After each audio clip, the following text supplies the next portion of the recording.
Saya terakhir itu di Batang di lokalisasi Penundan. Itu lokalisasi paling besar di Pantura sekarang, Mbah. Ada kemarin saya bagi mukena di sana 280 mukena sebelum Ramadan. Akhirnya mereka Ramadan terawih menggunakan mukena dari Gus Miftah.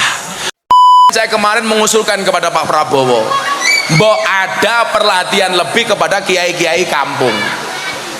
Saya itu dinobatkan sebagai presiden kiai kampung. Saya kemarin punya pasukan pas pilpres itu 25.000 kiai kampung di bawah saya.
Sallu ala Nabi Muhammad.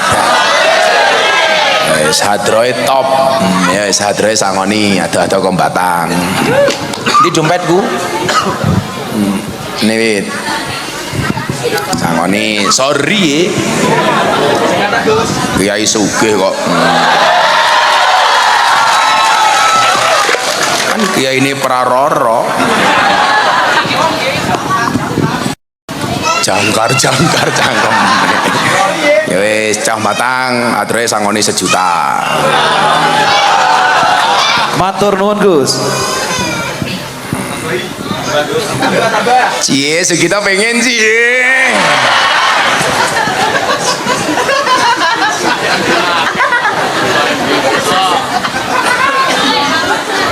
Ya hadroh 1 juta.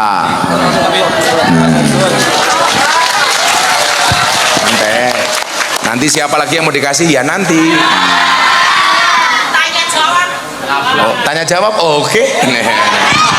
Siapa takut? Ayo, tatakoni saya ini seksi jawab langsung 1 juta. Siapakah Mbah ke-7 dari Prabowo Subianto?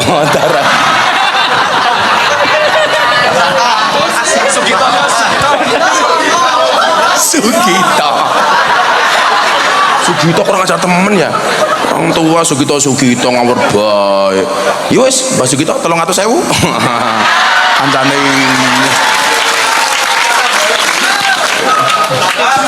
Tim sukses. Oh, tim sukses. Ini sahabat saya Pak Lurah Viral nih, Prabowo nih, Pak Huhu. Lurah viral, maling kayu. Orang ngajar masuk ana berita ning TikTok. Bah, apa? Jamaah Abah Baca Negara lurah maling kayu. Sapa? Ho, ya ora mungkin aku ngono. Mosok lurah maling kayu. Oh, ini lurah dengan tato terbanyak setunjung tubuhnya. Begitu tak deleng, ternyata tato yang paling kecil pas di titiknya.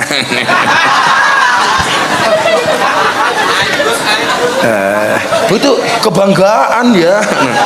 Kalau saya punya tato emping, panu.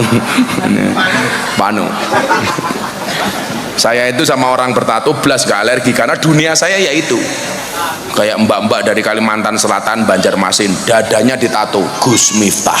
Ya Allah, di foto dikirim saya, tak zoom, wow, ya kan supaya kelihatan.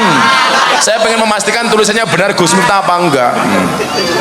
Akhirnya video call, saya lihat, dek, kenapa kamu tato Gus Miftah di dada kamu? Saya mengidolakan Gus Miftah. Kan nggak harus tato, kan dulu Gus Miftah pernah bilang seseorang itu besok di hari kiamat akan dikumpulkan bersama orang-orang yang dicintainya. Mungkin kita tidak bersama di dunia Gus, tapi saya yakin kita bersama di akhirat. Ya Allah, saya bilang, Mbak, tato kamu bagus tapi kurangnya satu. Kurangnya apa Kiai? Kurangnya kurang turun dikit. Ih, Sugito jadi ingin.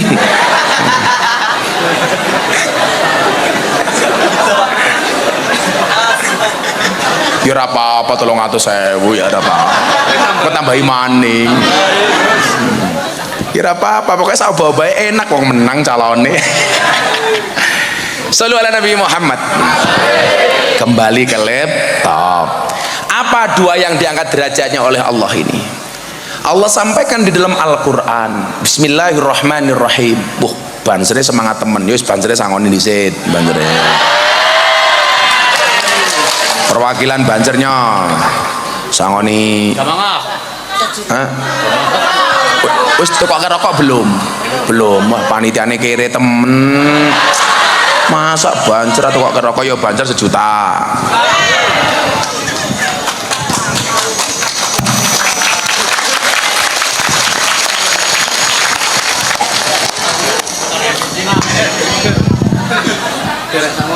Iya kok. Rokok 1 juta.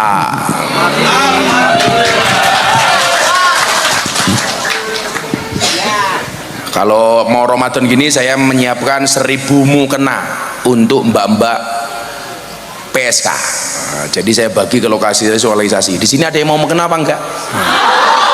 Yang saya bagi lonte goblok.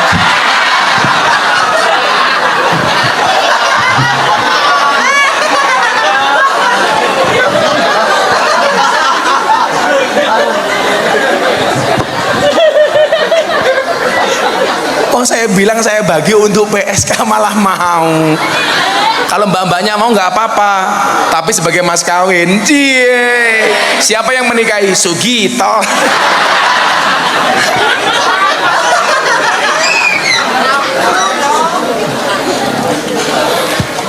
Yarfa'illahu ladina amanu minkum waladina utul ilma darajat. Yang akan diangkat derajatnya oleh Allah itu 2 golongan. Yang pertama siapa? Yang punya iman. Yarfa'illahu ladina amanu, orang yang punya iman. Baru kemudian yang punya ilmu pengetahuan. Ini menunjukkan apa? Bahwa iman itu harus didahulukan dibandingkan ilmu. Yang menjadi problem hari ini, orang lebih mendahulukan ilmu dibandingkan iman. Maka kalau ada perintah agama biasanya malah bertanya, bisa nggak dilogikakan, bisa nggak dimasukkan akal? Itu salah, Le. Yakin itu lebih dahulu dibandingkan ilmu pengetahuan. Kenapa iman didahulukan dibandingkan ilmu pengetahuan? Tidak semua ajaran agama itu bisa dirasionalisasikan. Contoh Pak, saya mau cerita. Di Eropa itu sekarang banyak orang meninggalkan gereja. Kenapa? Mereka meyakini keberadaan Tuhan, tetapi mereka nggak mau terbelenggu dengan agama. Kalau orang yang nggak percaya dengan Tuhan itu namanya ateis. Orang yang percaya dengan Tuhan tapi tidak percaya dengan agama namanya agnostik. Percaya sama Tuhan tetapi tidak percaya dengan institusi agama. Makanya saya sampaikan, bagi ngapunten, kalau bisa orang beragama itu nggak usah dibuat susah, jangan dipersulit, dibuat saja mudah. Betul? Contoh institusi yang mempersulit, masjid. Saya tuh kadang-kadang protes sama takmir. Kalau mau bikin masjid Pak Lurah, itu biasanya ngemis-ngemis di jalan, minta-minta sumbangannya untuk masjid, sodakonya untuk masjid. Tetapi begitu masjid sudah jadi, kakean peraturan, WC dikunci, masjid nggak buka 24 jam. Alasannya apa? Khawatir ada maling masuk masjid. Ini aneh, mau bangun masjid ngemis-ngemis, masjidnya jadi, kebanyakan peraturan. Emangnya itu masjid pribadi, nanti ada maling masuk Gus. Kalau ada maling masuk masjid saya seneng. Senengnya di mana? Maling saja masuk masjid, masa orang Jatilawang enggak? Berarti orang Jatilawang kalah sama maling. Rugi dong.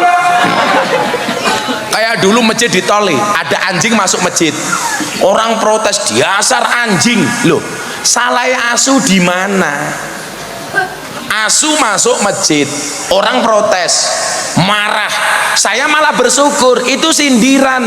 Anjing saja mau masuk masjid, masa orang Islam enggak? Berarti kita kalah sama anjing, kalah karo asu. Loh, kalau belajar setia Mbah Yesu Sugito, kira-kira lebih setia manusia apa asu? Anjing Pak, asu Pak. Loh, iki lawas ngomong asu, aku silo ya, kan aku kiai ini asu.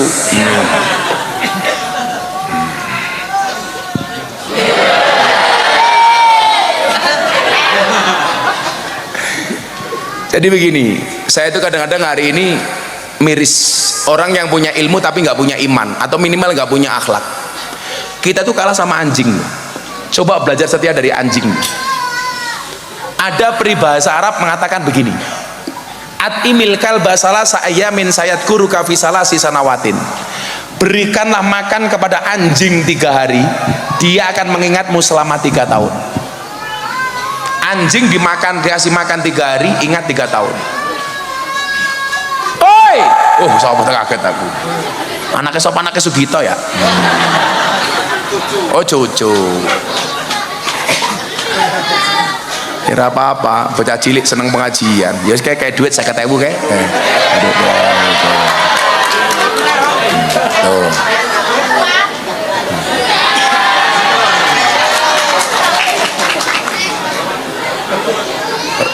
Langsung yang lain, leh, kowe rame kok kaya kae leh.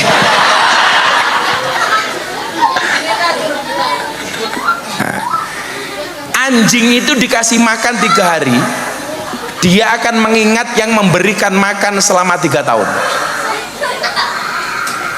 Tapi sebaliknya apa?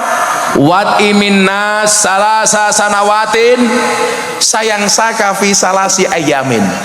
Berikanlah makan kepada manusia 3 tahun, maka dia akan melupakanmu selama 3 hari.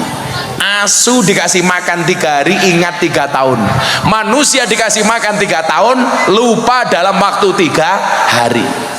Bahkan anjing sekalipun tidak akan pernah menggigit orang yang menolongnya. Itu asu. Maka nyuwun sewu, orientasinya kemudian adalah untuk membentengi otak manusia yang liar. Iman itu harus didahulukan. Makanya yarfa'illahu ladina amanu dulu, baru wa'utul ilma darajat. Ilmu ini harus didasari dengan iman, Kang. Makanya Habib Lutfi itu mengatakan begini, "Le, aku meh takon, napa bah? Orang belajar agama itu yang benar, akal mengikuti hati atau hati mengikuti akal?" Jawabannya yang benar adalah akal mengikuti hati, bukan hati yang mengikuti akal. Itu yang kemudian teori saya muncul waktu itu, yang saya mengatakan cinta itu dari mata turun ke hati atau dari hati naik ke mata. Yang benar itu dari hati naik ke mata, bukan dari mata turun ke hati.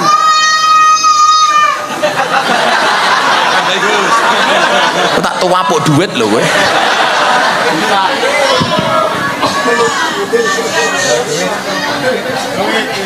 Ya wes sing bengok-bengok ki mau 50.000, sing bengok-bengok. Sing bengok-bengok yang kecil yang hitam itu tuh. Gantian. Kamu 50.000 sini kamu. Kowe bengok kabeh tak kuwapuk.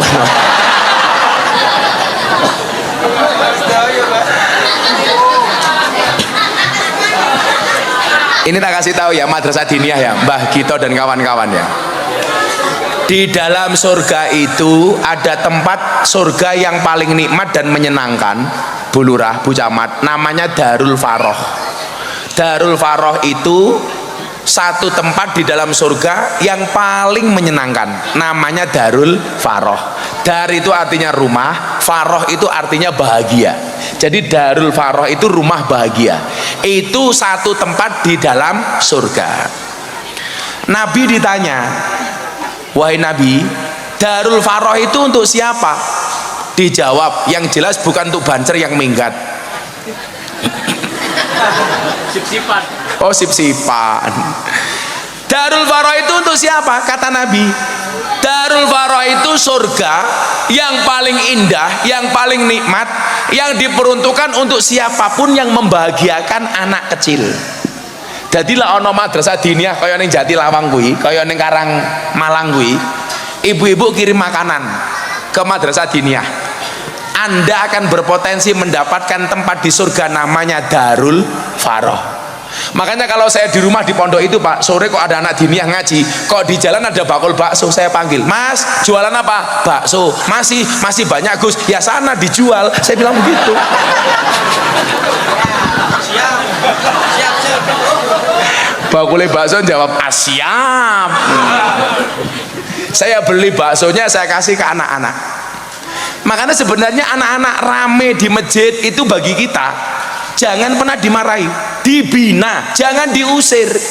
Kadang-kadang kan orang tua egois, traweh awal-awal Ramadan masjidnya penuh, akhirnya anak kecil dilarang ke masjid, suruh traweh di rumah saja, khawatir anak kecil rame bengok-bengok mengganggu khusyuknya orang tua. Orang tua, kamu tak kasih tahu, kalau orang tua punya prinsip ramenya anak ganggu khusyuknya orang tua, anak juga punya prinsip khusyuknya orang tua ganggu ramenya anak. Loh, langsung bengok-bengok bocah cilik kayak kriek, ya ora apa-apa, jajal cangkeme Sugito.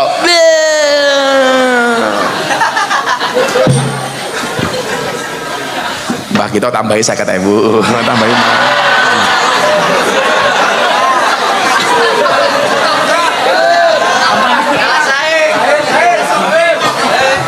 Kan aku butuh mengamankan diri.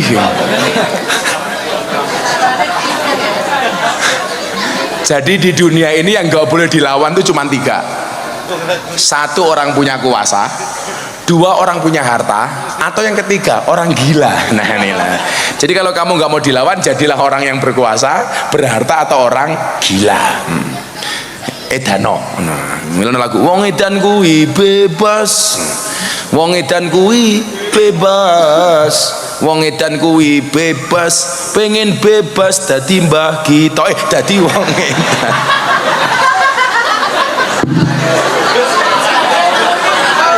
Saya ketemu tambahin 50.000.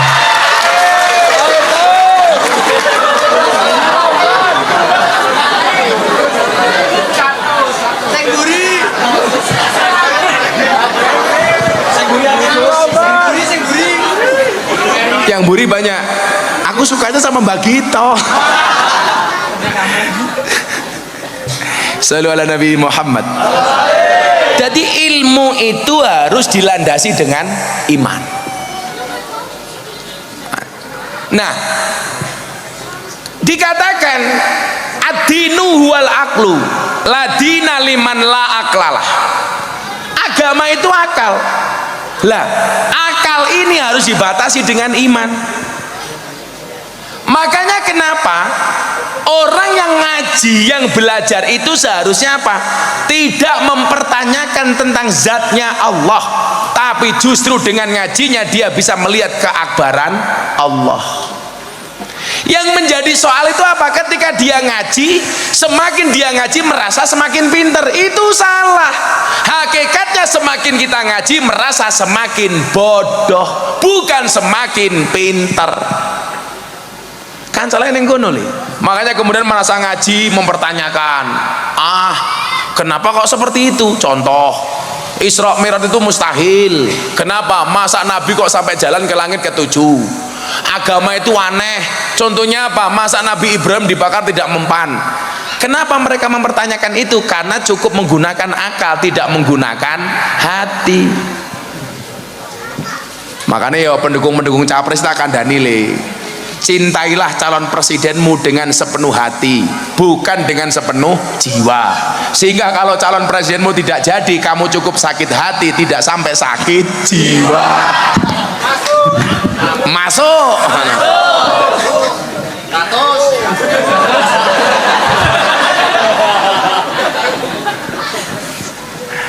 Ya Allah, kok duitku sih oke ya. Beri. Sorry ya Mbah, aku sumuk. Burikin darui. Kan wis sejuta goblok. Oh Maya ada toko Batang. Saya terakhir tuh di Batang di lokalisasi Penundan. Itu lokalisasi paling besar di Pantura sekarang, Mbah. Ada kemarin saya bagi mukena di sana 280 mukena sebelum Ramadan. Akhirnya mereka Ramadan teraweh menggunakan mukena dari Gus Miftah. Selesai teraweh kerja lagi. Saya tanya, laku nggak Mbak? Alhamdulillah Bah, laris. Kok bisa? Iya, berkahnya Abah. Mantan.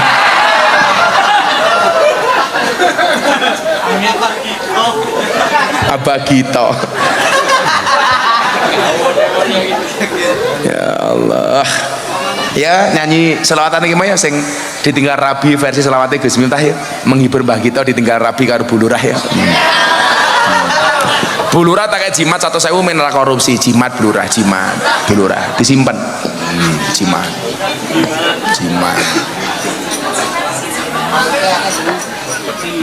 Pokoknya lurah itu pengen selamat cukup dengan menjaga 2 hal. 1 dana desa, 2 BLT. Selamat Bu Lurah. Pak Hoho iki anakku iki pokoknya takkan Daniel.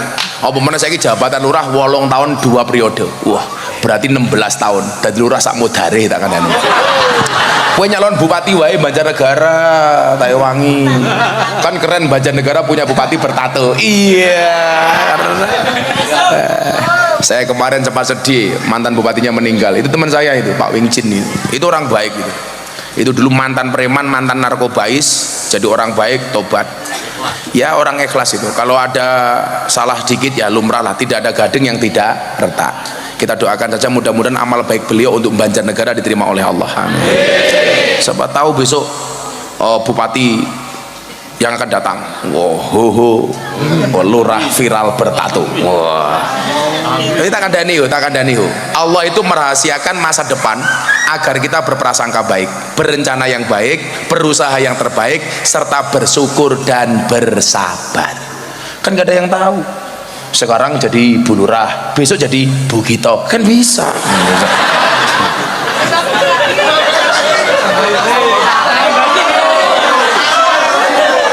Tambah imani.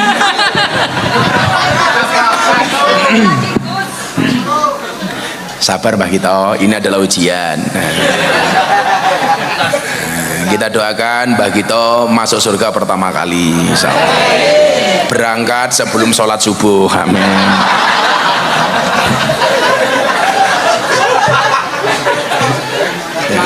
Langsung diumumkan di masjid-masjid di sini, inna lillahi wa inna ilaihi rajiun, telah meninggal dunia dengan tenang Bu Camat. Ya Rabbi bil Mustafa Alima qasidana waghfir lana ma madha ya wasi'al huwal habibul ladzi turja syafa'atuhu li kulli hawli minal ahwali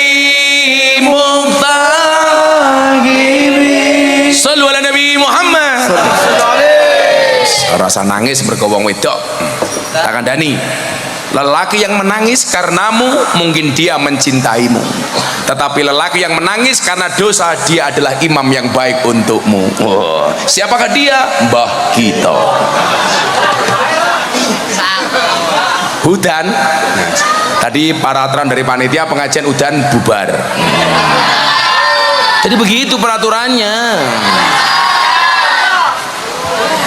Jatilawang madinya santrinya berapa?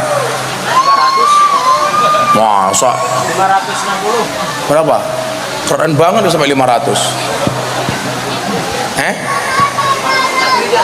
Berapa? 85. Ya tak traktir besok sore beli bakso. 85 yo sejuta cukup lah gitu bakso.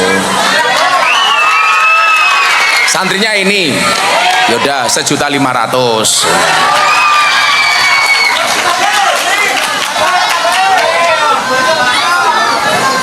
Jadi sebelum Pak Prabowo makan siang gratis, Gus Miftah traktir bakso gratis. Iya.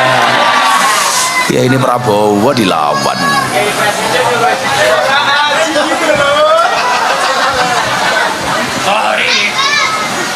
Sejuta tambah 500. Ji, loro, telu, papat, limo, nyo pengasuhe.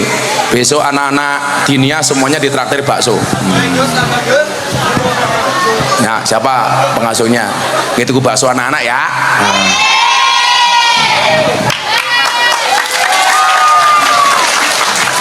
Karena dari tadi saya dirampok, maka mari kita akhiri pengajian kita.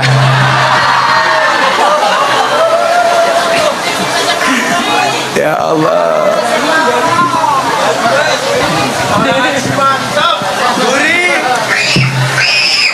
Bagi duit kalau ini giliran pas kampanye diprotes itu. Iya. Jadi jarene Pak Ho dadi kiai iki repot. Dadi kiai kere ra digatekke. Kiai sugih dirasani kan danjo. Ora apa-apa. Sorry ye.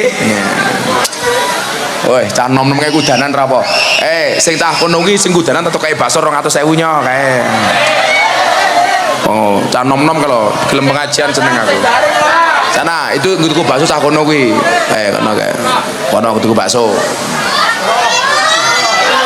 Kan sudah gurumu. Sorry ya kalau sama cewek aku nggak mau ngasih uang, maunya ngasih nafkah. Iya. Delete maning.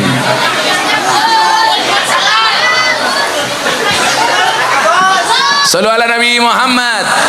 Nah, maka karena pentingnya ilmu dan iman itulah perlu kiranya madrasah diniyah ini diperhatikan. Mas Iwit, sesuk yayasannya dhewe kuwi semua gawe kuwi. Programnya salah satunya adalah ngopeni madrasah diniyah.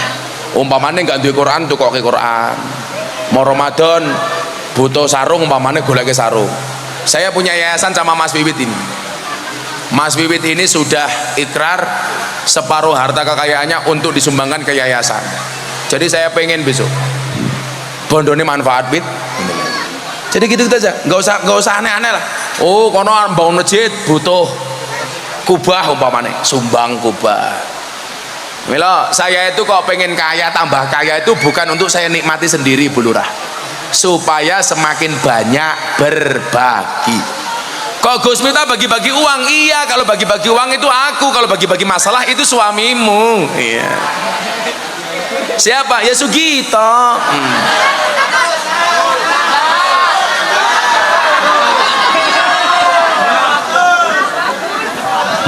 Kita lirik mbah kita delok apa aja TikTok ya Allah wis tua TikTokan to mbah mosok mbah kita goyang pargo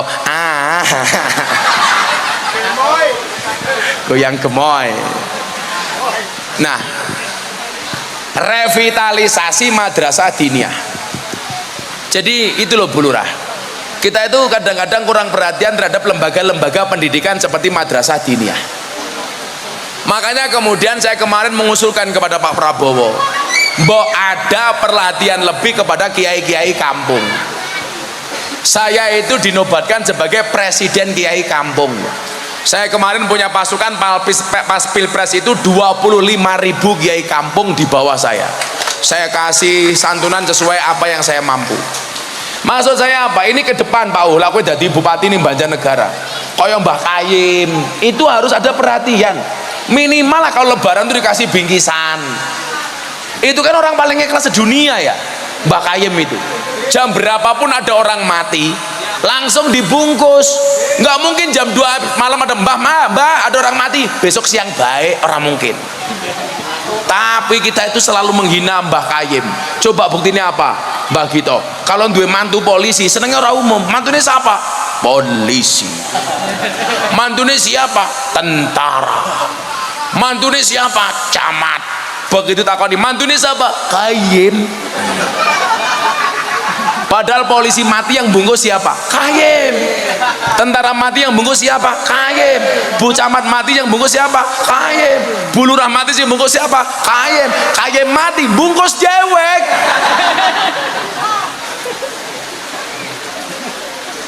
Jadi saya itu pengen merevitalisasi terhadap pendidikan-pendidikan agama, termasuk madrasah diniyah seperti ini.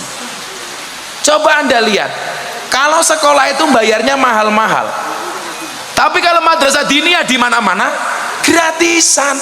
Kalau toh bayar juga nggak seberapa. Di sini mohon maaf Pak, madrasah diniyah sebulan bayar berapa? Berapa Bu? 10.000 tiap hari masuk. Coba Anda bayangkan 10.000 dibagi 30 itu berarti berapa? 300 rupiah. Coba Anda bayangkan nitip ke anak diajari ngaji agama fikih macam-macam, sekali masuk 300 rupiah. Kita itu kalau kencing di pom bensin sekali nguyuh 2.000, nitip uyuh 2.000, nitip anak 300, berarti anakmu kalah berharga dibandingkan uyuh. Menunggu bapak-bapak yang ngeyel, ya ora apa-apa kan anak kancane uyuh.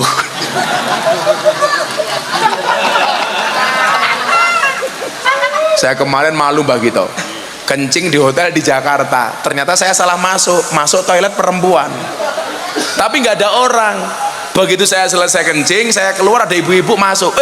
Anda salah, ini untuk perempuan, kenapa Anda masuk? Langsung saya jawab, ibu jangan salah, ini juga untuk perempuan. Aku yang ngomong.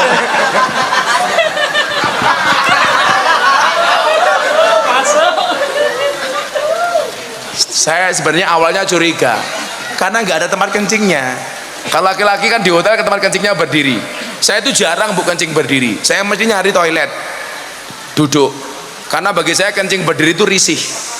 Memang itu nggak boleh sama Nabi. Laki-laki itu kencing berdiri nggak boleh Bu, apalagi perempuan. Ya Allah, roto. Aku ngerti kok, iki sing nguyuh bulurah apa mbak-mbake ngerti aku kok. Ora perlu ndelok wonge, suarane wis beda. Lah mbak-mbak yo yes ngono, lah bulurah yo piyoh. Kan wis tua. Ora apa-apa, 100 maning.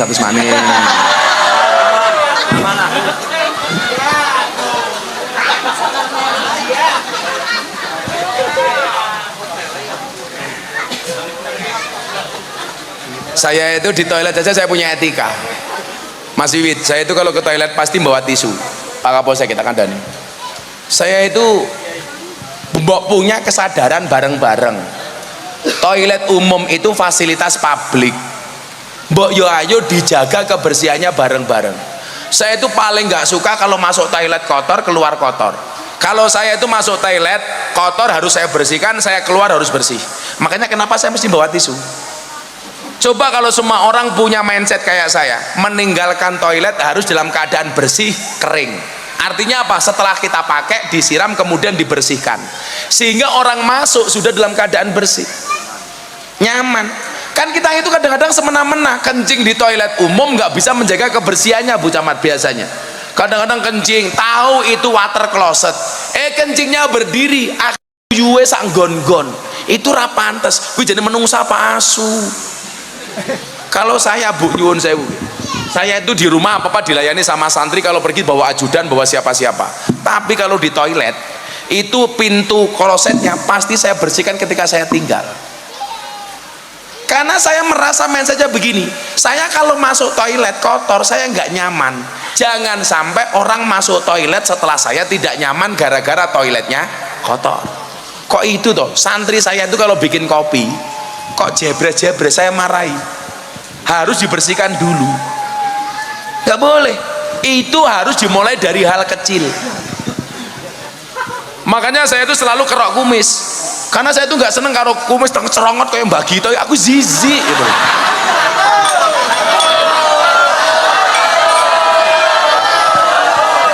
Untuk beli silet lah cukup.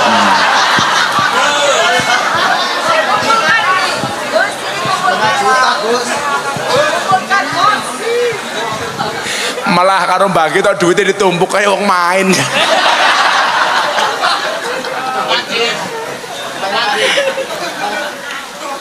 Coba mbak-mbak itu ya, kalau nyediain tamu minum macem-macem, jangan sampai bikin kopi kemudian tengklepret, itu nggak pantas loh. Kalau santri saya marahi. Jaga kebersihan, itu mindset. Ayo, kulan di bojo le, nggawe kopi tengklepret, aku curiga. Jangan-jangan bojomu bar mau kelon tengklepret ora dicewoki dhisik tak kadang. Lho iki tenan, Pak. Kalau saya itu di toilet kok masuk toiletnya kotor, saya bersihkan dulu, duduk biar nyaman. Begitu saya pergi, kering dulu, dibersihkan. Itu dimana-mana saya kampanyekan, Mbok yo ayolah kita jaga fasilitas umum itu loh Bu. Lah itu berkaitan dengan akhlak. Hebatnya orang ngaji di madrasah diniyah ini apa? Tidak hanya diajari ilmu, tapi juga diajari akhlak. Makanya saya bilang kunci sukses itu ada 3. Yang pertama skill, kemudian yang kedua mindset, yang ketiga attitude. Coba kamu ingat. Yang pertama skill, harus punya keterampilan. Saya nggak bisa apa-apa. Santai. Semua manusia hidup di dunia dibekali keterampilan masing-masing. Saya nggak punya keahlian ceramah kayak Gus Miftah. Mas Wiwit nggak bisa ceramah jadi pengusaha kayu. Pak Hoho nggak bisa ceramah jadi lurah. Mbak Gito nggak ceramah dapat duit.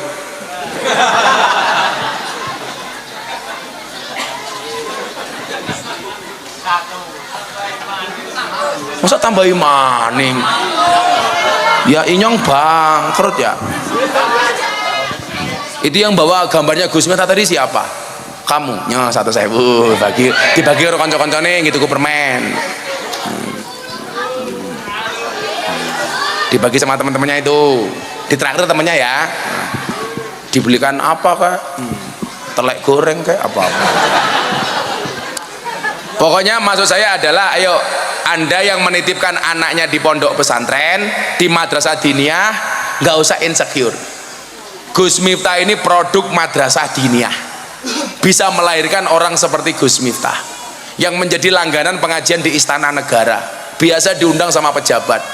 Bahkan saya diminta jadi menteri, walaupun saya menolak. Saya nggak mau jadi menteri Bu Camat, saya cukup menjadi kiai desa saja. Gus mau jadi menteri agama? Enggak.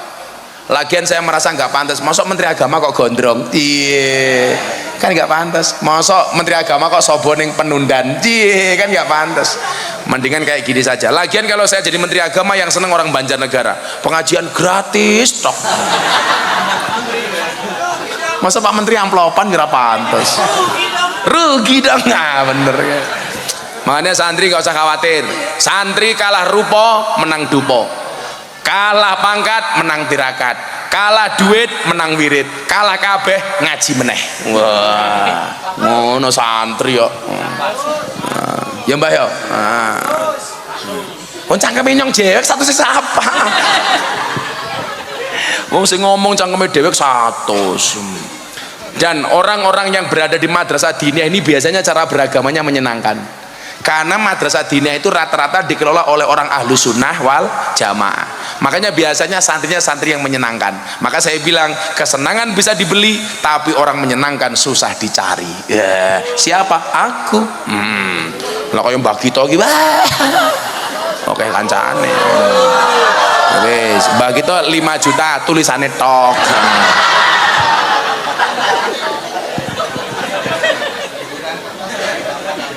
Ya Allah.